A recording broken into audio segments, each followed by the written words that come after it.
All right, guys, welcome to this Tokyo Motorsport YouTube episode.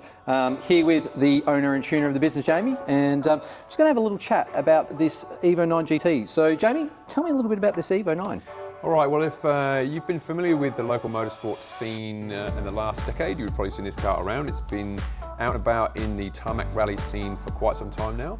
It's done quite well in the Tarmac West series, several podiums in that event, and has also been doing a fair bit of tarmac sprint work as well. Won the tarmac sprint up in Albany a few years back when we fitted the big engine, and the 85 did very well there. So since then, it has been doing a little bit of sitting around. It's taken a little bit of backseat to some other projects, and it's been in need of a bit of a birthday for a while. It's had some maintenance done on it along the way, more of a as it needs it style maintenance, as opposed to you know, making it all ship-shape at the start of the event. So it's coming to us for a birthday, basically. We're given the opportunity to give the car a once-over and fit a new ECU, new wiring harness, which has been after for a while, and also to upgrade some of the other components that are just a little bit flogged out. Let's talk about delve into the scope of the project in a little bit more detail there. So, as you said, the car's been driven pretty hard by the owner, as we all well know. You know, when it comes to a motorsport vehicle of sort of this level, you know, as you said, doing the Tarmac West, you know, 4-day grueling events, plus also doing, you know, the Tarmac Rally sprints, you know, it takes its toll on the vehicle. So, give me a little bit of a rundown on, you know, what realistically the car came in for, and then, as we always know, these things grow arms and legs and the scope of the job changes. Yeah, so originally it was in for ECU swap from an M800 to a Link G4X, and we were going to replace the engine bay wiring harness because the engine had been in and out that many times, little plastic connectors were getting flogged out, the pins were getting flogged out, there were breakages in the insulation, it just needed replacing. So, as we always do with jobs like this, is as the car comes in, have a look at what we're supposed to be doing, and then take a bit of a step back and have a look at the car as a whole to make sure that whatever you're doing with the car is going to integrate with what's already there. So in this case, we were aware that the engine that was in the car had been an engine that was very hastily, let's say, rebuilt, refreshed, 2 days before Tarmac West in 2018 or I believe 2019, and where we did rings and bearings on a Monday and Tuesday night before racing it on a Thursday. So since then, it has done a fair amount of work, and we just wanted to check into it. So one of the first things that happened was compression leak down test on the engine, just to make sure that it was A-OK before we did anything else. That's when we found that the engine was a little bit tired. The compression's a little bit down on one of the cylinders. I specifically remember using some piston rings that weren't quite the right ones at the time because it was 10 o'clock at night and that's all we had. So we did the best we could with what we had, but it was definitely time for that engine just to be overhauled. All right, so the project obviously grew from what it was first intended to be, and one of those steps was obviously the engine. We've talked about that. Now, you built the engine, Philip, so certainly did. Why don't you give us a bit of a rundown about what went into that and what was involved in those steps? So, as you said, the engine was, as you said, pretty hastily put together quite a few years ago, and look, kudos to you guys for putting that together and lasting so long, you know, with the rigours of the motorsport that it was doing. So look, when it came in, as you said, we did comp and leak down test. One of the cylinders was pretty tired, and it was decided that, you know, a full teardown and inspection of all components in the engine was probably required at this stage. The big thing we found was, you know, one of the pistons had pinched a ring.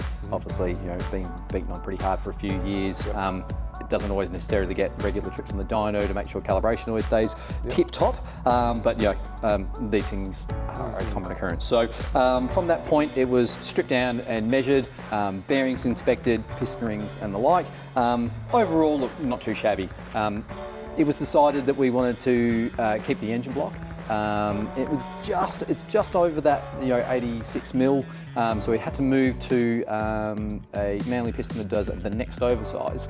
And with measurements of the bore, it was within spec. But along with that, we decided to anti-gall or dry film coat those pistons, just to take up a bit of that piston to bore clearance to make sure the engine doesn't clack and it's set off when it's cold. Along with that was, you know, a light hone, decker block, new bearings, all the measurements and clearances checked, and then obviously when it gets put back together, it's measured, quite thoroughly in the engine room with, dial bore gauge, internal mic and the like. And obviously, once again, just put together, and in this case, what people call blueprinting, but realistically, it's just taking all the measurements down, and we've got a firm record of that once it's finished. So just talk us a little bit about the cylinder head as well, because that got fully reconditioned. That's right. There was a lot of steps went into that by itself. So can you give us a little drill down into that? Yeah, so with the cylinder head, obviously we use a local company, Head Talk here in WA, getting them to tear the head down and check everything. Things like we density check the heads. We know the Mitsubishi cylinder heads get soft when they get hot or where they're over boosted. Things like valve guide need to be brought down a touch with the larger cam so we don't have any issues with valve stem seals.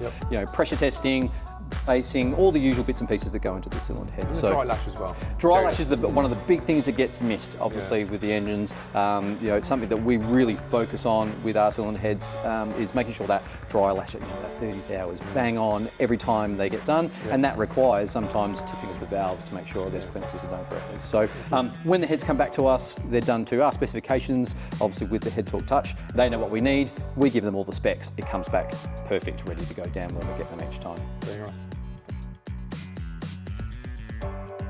So obviously once I got the long motor together, so rocker covered a sump. Obviously, something to discuss would obviously be the sump. Obviously, gone with a high capacity sump with windage and baffled trays in it. Obviously, to keep the oil where it needs to be, especially with the vigours of motorsport.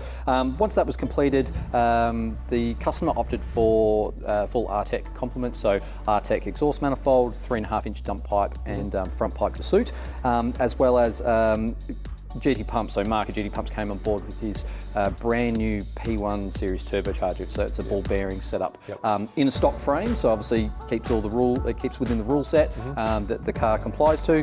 So that was obviously tested, engine tested on an engine dyno by GT Pumps before they actually physically sent that out to us, which was great. So we already had the turbo working perfectly on an engine before it even got shipped to us. And then that was obviously fitted with their instructions on top. So we've got a full hot side setup change from the previous.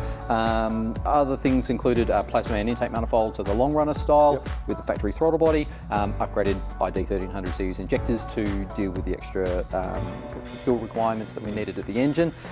Obviously, something we'll discuss a little bit further is making sure that the rest of the fuel system complemented the upgrade that the engine was getting. And realistically from there, the hardware side of the engine was pretty much done. So everything's dotted I's, crossed T's to our specifications as per normal, but with these new upgrades. One of the other things that probably leads into that hot side style was we decided to put the thermocouples in each individual cylinder. So for two things, tunability for you when you get it on the dyno, but also diagnostic and logging. So when the car's physically doing its thing, we can keep an eye on cylinder temperatures per cylinder. All right, so over the years, I have personal experience of the wiring harness in this car. It has been added to, subtracted from by various people over the years, and it was a bit of a mess. So why don't you tell us, Philip, a little bit more about how we sorted that out, how much came out of it, what went into it, what we replaced, and basically anything around the wiring system that we had to remove and recover from. Oh look, it was a bit of a nightmare. It's been more added to than taken from over the years. Two sides of that coin was first the factory OEM engine harness. It was a bit of a mess, heat, oil, in and out a million times, with the engine and whatnot when work was required. So as you said in the introduction, you've got aging plugs, physical wiring, sheathing coming off left, right, centre, oil soldering in certain cases. So that was already starting to creep the gremlins in on the electrical side for the engine. Not only that, the car obviously has a fair few safety features, and especially being a Tarmac Rally car, you've got Monet, Rally Safe, internal cameras and all that sort of stuff as well. So there's all this wiring going to and from the engine bay into the cabin, in and working, safe and up to the standard that the car is? Probably not. So it was taken upon at that point in time. Engine's already out, you've got access to the firewall, was to also rewire all of the wiring harness aftermarket wiring harness, going into the cabin from the engine bay. So there's two large jobs there. There's engine side. In that regard, we managed to, the customer got us a good known engine harness off another Evo 9. That wasn't the first. That wasn't the first one, though. Was it? No. Sorry, we were given a brand spanking new harness. Sorry, I do apologise. But it ended up being a left-hand drive USDM model. So got that in. It started looking like it was great until it wasn't. Until it wasn't. We took a little bit of a closer look, and I was the one that sort of picked that and went, "This is the wrong harness for the car." So we had to then go to a good second-hand unit, even though that ended up with a couple of little issues at the very end, as they generally do. So the main issues were, obviously, we were also moving to the Link ECU from the Motec M800. Obviously, both plug-and-play items, but being that we're going to clean sheet and fresh start the whole lot, we wanted to make sure we had every single ancillary, extra wiring harness, plug, all of the extra components for the extra sensors for the Link, all integrated into the factory harness. So what that required me to do was then lay this harness out on the bench, strip it open, decide with the pin out what wires we were going to use and what was redundant, and then basically run any extra wiring I needed to go from the Link to the engine bay, to a Deutsch plug, funnily enough, for a sub harness that I made separate to run through the factory harness. So that way it ran through the grommet. There's no extra holes in the firewall. Everything's sheathed, protected, and then any other redundant wires we actually terminated both ends. So if you ever needed to add anything at any extra stage, we've got the ability just to plug into a Deutsch connector, pin it out to whatever component we needed, and it meant that we don't then have to then run more wires through the firewall, which was a bit of pre and post planning, and obviously just getting that involved while we had the engine out, because that was the best time to do it. A bit of future proofing. Definitely. All right, so obviously, Philip, you've done a lot of mechanical work on this car. Now, one of the things we like to do here at Tokyo Motorsports is put things back better than they came apart. Now, that's definitely the case with this car, as it had quite a few pairs of hands in it over the years, and the engine bay was a little bit shabby, so we took the opportunity to tidy that up and fix a bunch of stuff along the way. So, Philip, if you could give us a little bit of a drill down onto some of those things that, in the nitty-gritty, in the detail, that often kind of get lost in the... Yeah, look, just once again, the fit and finish just wasn't up to the standard that we like to produce here at the workshop, and what really needs to be in a car that is being driven the way it's been driven in a motorsport standpoint. So things like extra wiring being secure. We found the isolator didn't actually isolate anything. It just turned the negative off from the system, so it wasn't actually turning the ECU off and actually isolating the car correctly. So putting the correct isolator in it, then wiring that to suit, making sure all that wiring is then secure and ran and where it needs to be. Things like brackets to hold things that are just flapping around in the breeze, and making sure that things are secure and safe. And also the ability that if you need to work on the vehicle, that it is able to be worked on in a half decent manner without having to pull 3/4 of the car apart to get to something. The devil's in the detail. You hear it all the time, like fitting engines and gearboxes and diffs and whatnot else, big unit items, not a problem, but it's, where do I run that wiring harness, or where do I secure this, or I need a bracket for that. That's where the time and the effort goes into making these cars what they are. And it doesn't look like much, but the time it takes to do those things can be pretty intense. Very labour intensive. Oh, definitely. But having all those things fit nicely also means the car's going to run well. And if you do have an issue with the vehicle, you're able to fault find and get to things easily. So all those things sort of work in conjunction with each other. Tell us a bit about the brakes. We swapped the brakes out on this car from one car to another. Yeah, that's right. So customer has another CT9A with obviously the brakes that you see on the vehicle now. So we had to take that from the other vehicle. They were both here on site at the same time. And he said, look, can you whip the ones that are off it and put these other ones on? So that's also a case of brakes off, lines off, dog bones, obviously making sure then everything is in good working order. We'd never seen the brakes previous to them rocking up here, so that required then just eyeballing it all, making sure it's all good, and then obviously transferring it on the vehicle, and then it's, I need brake line brackets, and making sure everything fits and does all the things it needs to. Obviously it's got the MCA Gold coilovers in there with the remote mounted struts, so obviously we need to make sure that it all works in conjunction with each other, because it's not, once again, it's moving further and further away from OEM. So the factory lines don't fit and the brackets don't work, so, and then you've got aftermarket shocks with different lines. So all those things need to be brought together and work, not only here and sat stationary and on the dyno, but obviously when you're doing 180 k's an hour down a back road on a Tarmac Rally. Wants to work, eh? That's right. So they were done, both front and rear all sorted at the same time. I also remember with this vehicle, obviously there was a transfer case swap at the same time to a billet unit, so all that needs to be cleaned, checked, made a lot of the components that the customer was supplying was from his own spares packages and whatnot else. So a lot of it had either been used previously or come from another source, so it wasn't supplied by us or brand new. So that requires an extra step on our behalf, because we need to go, well, well, it's a second-hand component. Is it fit for purpose, and is it fit for use? Then we've got to clean it, prep it, ready to go, and then physically fit it. So it's not just like a brand new component. You pull out the box, it's all shiny, brand new, you know it's Mickey Mouse, and just bolt it in. So there's that extra, once again, labour intensive. You've got to make sure these things work well. So obviously we've done a massive amount of work physical on the chassis, the drivetrain and whatnot else. Then it comes down to the ECU. So obviously it's, as you mentioned before, upgraded from that M800 to a Link G4X. Tell us about that. So the Link G4X is something we do well here at Tokyo Motorsports. We've done a lot of them over the years. It's my go-to aftermarket ECU. So we had the opportunity to get a pre-used G4X and some wiring harness to connect to a C125 Motec dash. Yep. And we decided that's what we wanted to fit, and we've wired up some additional sensors in the ECU package to support the motorsport application. Obviously you've got your boost pressure, engine temp, air temp as standard, a car like this, set up like that. Link CAN lambda was the first thing we added. Fuel pressure sensor was the second thing we added. We've added ambient air temp, oil pressure and oil temperature. Now that gives us the opportunity to put some protections around all those parameters in the ECU. Yep. We've also added, as you mentioned earlier, the quadruple CAN EGT, which gave us some information about the cylinder biasing going on in this engine. Now that's something that came up on the dyno that wasn't that expected. There is significant cylinder bias going on in this engine on account of all the components that have gone into it. We've got a plasma man, long runner manifold, we've got Kelford big cams in there, we've got valves, valve springs, we've got Artec manifold. The combination of doesn't breathe perfectly the same on each cylinder all of the time. So in the maps I've got some cylinder offsets in there.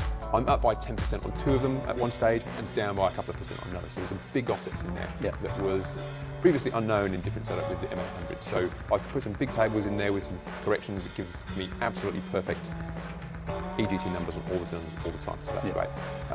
One of the things that was a bit of a challenge with using pre-used gear is that it isn't brand new and there can be issues with it, which is one of the things we found along the way.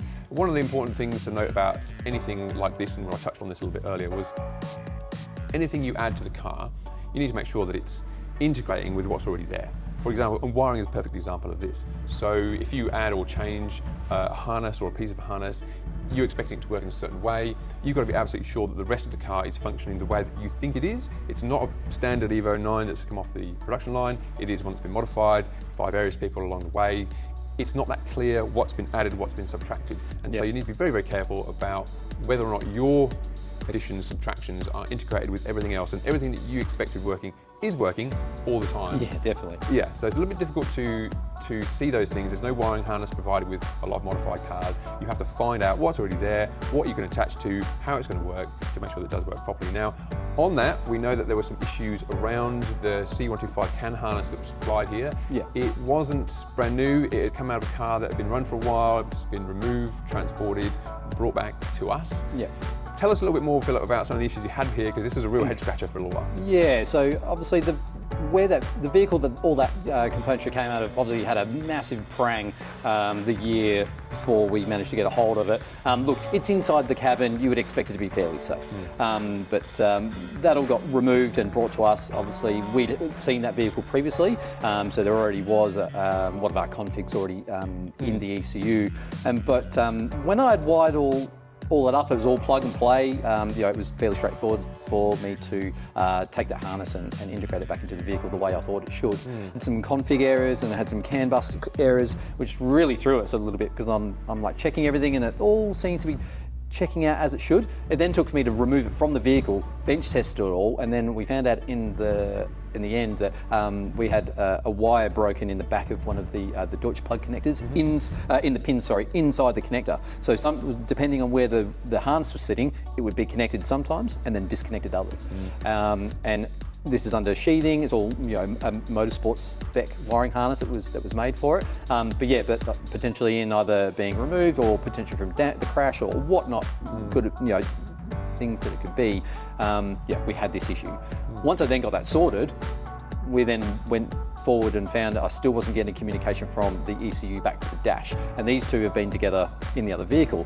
Went back through and installed the config, and we had misaligned config, so we don't know if we've had a reset or someone's been at it prior, but just once again, we had to go back through and even go back to Motec and get them to weigh in on it, because there's a couple of things in the background on the Motec side, something that we're not as up to speed on as we are with the Link product. But you know, once speaking to Motec on the phone for a little while, that got that sorted out pretty easy. But once again, massive amount of time just in diagnosing something very simple as a wiring harness failure, but then also making sure the config works really well, especially over two different products. Yeah.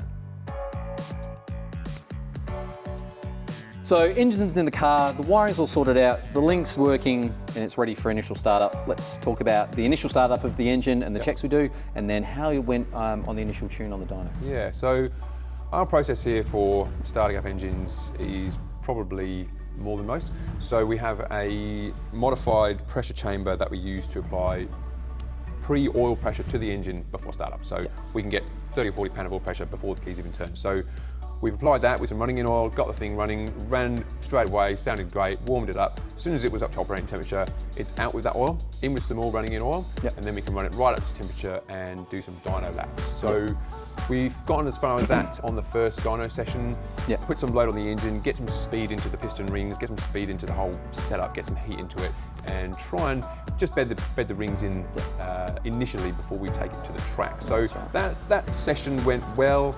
Didn't want to make a lot of power, actuator pressure only, because we're just trying to bed the thing in. And as part of that, obviously it's looking at oil leaks, coolant leaks. Obviously all the dotting I's and crossing T's. As far as that goes, even any well put together package, there can sometimes be a little bit of user error, that creeps in. Obviously, I know we had a little oil leak I had to sort out from the oil drain, but these things, hence picking it up before it gets out on the road, and obviously dotting I's and crossing T's. Once that pre-dyno session was finished, and we had the initial tune file in that ready to go, talk about the lead up to us actually going out and physically on-road testing the car. Yeah, so obviously we don't want to be leaning on it too hard with the simple oiling. So once we've finished doing some initial bed on the dyno, put in some proper synthetic oil, take it out on the road, drive around the block, make sure it's driving, it's not falling to pieces or anything dumb like that. Bring it back in, do a spanner check on the car, rebleed the brakes, check the oil, check it for oil leaks, and get it prepped for a track session. Now, we found that track sessions are absolutely invaluable with cars like this. A couple of reasons. One is because then you get to really bed the engine in and go before the second dyno session, and also you get to shake the whole car down. We've had the whole thing apart. We want to make sure that there's nothing loose, nothing rattling, nothing leaking, nothing dumb is going to happen. The last thing you want to do is turn up on a start line and get 50 metres down the road and there's a problem. So rigorous testing is essential with something like this. So obviously we went to the track, and that's where we found a few little issues that we really did need to find before it went into any kind of competition 100%. So setup. Yeah, so in that instance, took it down to a small circuit here in WA, so down at DRM, so driver risk management, and we're able to, or I was personally able to jump in the car and turn 15, 20 laps. And obviously the what we initially thought as a misfire presented itself. Other than that, the track testing went fairly well. Brakes worked well, suspension at the engine, besides the misfire, was doing the business. And obviously you were on hand looking at the data logs, and then obviously some feedback from me in the driver's seat. So once we'd done that initial track testing, what were our next steps before moving it on from there? So once we got it back from the track, obviously we had a misfire that wasn't there to begin with, but developed a little bit as the car started to do a few more laps. Now, we put it back on the dyno to try and find that. So straight away I found that there was no problem with it at all, until it got hot. And then I found that it had an issue with intermittent misfires that were fixed once I replaced the coils and the leads. So they completely solved the problem. From there, I turned it up a bit. So we went from the original actuator pressure tune to 1.7 bar target boost, and that gave me 490 newton meters and 310 kilowatts, which I was happy with. At that point is when I add all sorts of other features to the management system. I like to have some ignition reduction for high gears, boost reduction in the wastegate duty for high gears. I put my protections around oil pressure, so if it gets a little bit too If the oil pressure gets a little bit too low, it's going to bring in a rev limiter. Yeah. If it leans out for any reason, there's a rev limiter. If any of the engine oil gets too hot or too cold, there's different boost pressures to try and save it in case anything's going wrong there. There are numerous different ways in which I've got protections going on in that ECU, so that at any given moment, if anything starts to go wrong, it starts to lean out, the fuel pressure starts to tip over, all those things are protected against in the ECU. These are not features that are, tick a box in the ECU. You have to go in there, set up a table, set up the output that you want, and deliver the engine protection. Yeah, there's definitely a lot of strategies around how you implement those things. Definitely. And at the end of the day, the time and effort spent in doing those things properly and to the point that we do means you're going to save it mechanically. In the event of a failure of any description, the likelihood is you're going to catch it before it becomes a big problem. Get those things sorted, and it's going to save you your built engine or a catastrophic engine failure. There's also post-track a spanner check, another brake bleed, check it over for leaks again after the dyno session before we're even confident for the client to take it out for a first event, just to give it a real shakedown in the motorsport environment. Yeah.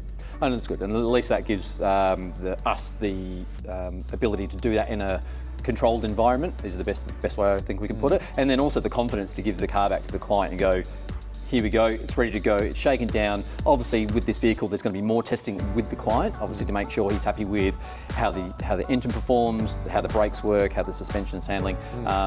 And a couple of times before its first event, the last thing you want to do is build a car last minute and just throw it straight in an event, because realistically we know even if it does get into the event, there's going to be issues or a DNF along the way. So to round the project up, it has certainly been a bit of a challenge. The vehicle originally came into us for some relatively straightforward work, the ECU and the wiring harness. Yeah. As you can see from the discussion we've had, that blew out pretty quickly, pretty significantly in terms of what was required to get the car from where it was to where it needed to be. Now, the attitude that I've always applied to these types of jobs is you need to own the whole car. You can't just go in there with a blinkers on and say we're going to do this job and that job and not pay attention to everything else. So we had to have a really close look at the car. It had been through many different hands, lots of people have been working on it. We needed to zoom right out so we could really take ownership of it to make sure that everything we were fitting and adding to the car was integrated with what was already there, and some of those things weren't all that clear. So it's been a bit of a challenge. The scope blew out, the number of hours that have gone into it, just over 200 hours so far. So it's been difficult. It has been something we've been working on for the last 8 to 10 months. We're quite confident with the way that it is now. I'm happy with the way it's turned out, and anything you could add to that for us? I guess really, to sort of reinforce what you're saying there is, as you said, it's not just the sum of the, it's the sum of the parts, not just the individual components. Having a motorsport vehicle like this really wants to be working at its peak level for a long period of time, so it requires you to look at everything under a microscope in concert. And I guess the other thing is, making sure the thing rocks up to the start line every time with minimal issues. So especially with the way we know the vehicle is driven, which is at the raggedy edge all the time, which is great to watch, and it's awesome to see the driver and the vehicle sort of mesh in that way. But we want to see it do that race after race after race after race. And with the condition that it was beforehand, it was hit and miss. You'd have issues left, right, and centre, DNFs, DNSs, cobbling it back together just to get it over the line, whereas now it's had this birth date, which it really desperately required. We're now confident it's going to be able to go out there and do the business at every event, and then also do the intermediate maintenance, the checks on the dyno when it requires it, so that way, it will last the test of time that it's designed for. Yeah, well, race cars don't last forever, and they get a very, very hard time. They do.